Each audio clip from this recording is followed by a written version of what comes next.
नमस्कार, राज्यसभा टीवी में आपका स्वागत है। मैं हूं अरविंद कुमार सिंह। इस बार हम चर्चा करने जा रहे हैं देश के जनजातीय समाज यानी आदिवासियों पर।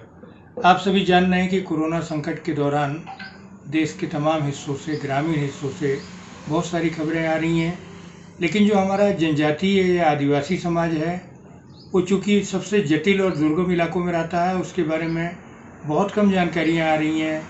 लेकिन हम आज इस पर चर्चा करेंगे और आपको बताएंगे कि वो आजकल क्या कर रहे हैं, किस स्थिति में हैं, और उनके द्वारा जो उत्पादित वस्तुएं हैं, जो कि जिसको माइनर फॉरेस्ट प्रोड्यूस बोलते हैं, लघु वन्य उत्पाद, उनकी खरीद बिक्री कैसे हो रही। क्योंकि आप लोगों को एक बात की जानकारी तो होगी ही कि इस समय जो है बहुत पीक सीजन है खेती बाड़ी का, और काफ़ी बड़े पैमाने पर गेहूं की खरीद, जो गेहूं उत्पादक राज्य है वहाँ से हो रही है, और भी जगहों पर पल्सेज वगैरह की खरीद हो रही है, सरसों की खरीद हो रही है। उसी तरीके से ये जो समय है, मौसम है, इसी दौरान जो है वन्य उत्पादों की खरीद भी होती है, माइनर फॉरेस्ट प्रोड्यूस की खरीद होती है। तो अभी आप लोगों ने देखा होगा कि करीब 49 ऐसे उत्पाद हैं जो माइनर फॉरेस्ट प्रोड्यूस हैं, जिनका एमएसपी सरकार की ओर से बढ़ाया गया है।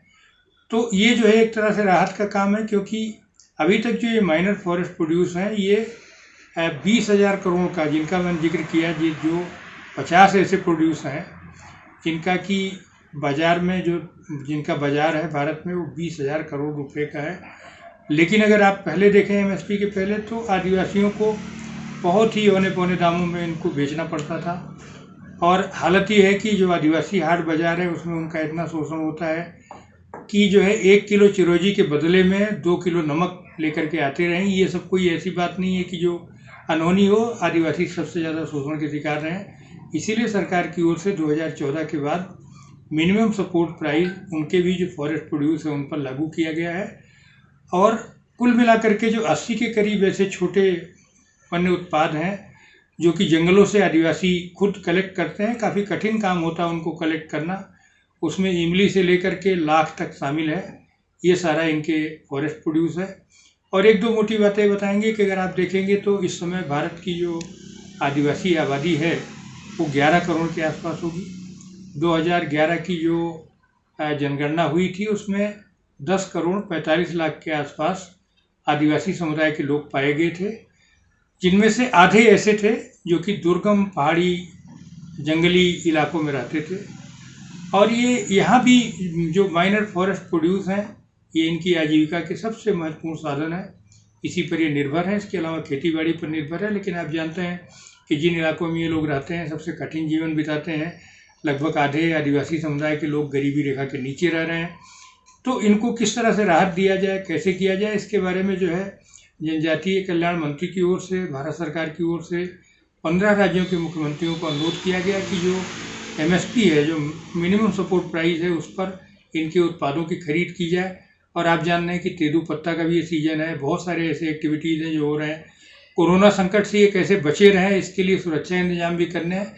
तो इन सारे पहलुओं पर निश्चित तौर पर राज्यों में काम हो रहा है। और कुछ राज्य जिन्होंने पहले से ही एक इंफ्रास्ट्रक्चर डेवलप कर रखा था, उसमें छत्तीसगढ़ सबसे महत्वपूर्ण राज्य है, इसके बाद झारखंड है, आंध्र प्रदेश है।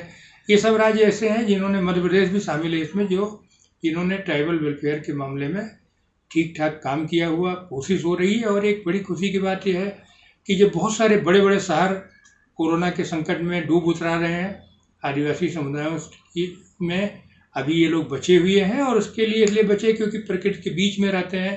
प्रकृति भी इनकी बहुत सारे मामलों में रक्षा करती है। और ये खुद जिस तरह का जीवन यापन कर रहे हैं, जिस तरह से हैं, तो ये संदेश भी है कि हमें देर सवेर प्रकृति की ओर जाना होगा। और आप सबको पता है, आज अगर आप जो तस्वीरें देख रहे होंगे सोशल मीडिया पर, कहीं गंगा की, कहीं और प्राकृतिक नज़ारों की, तो आप देख रहे हैं कि इस दौर में प्रकृति जो है फिर से एक नए रूप में दिख रही है।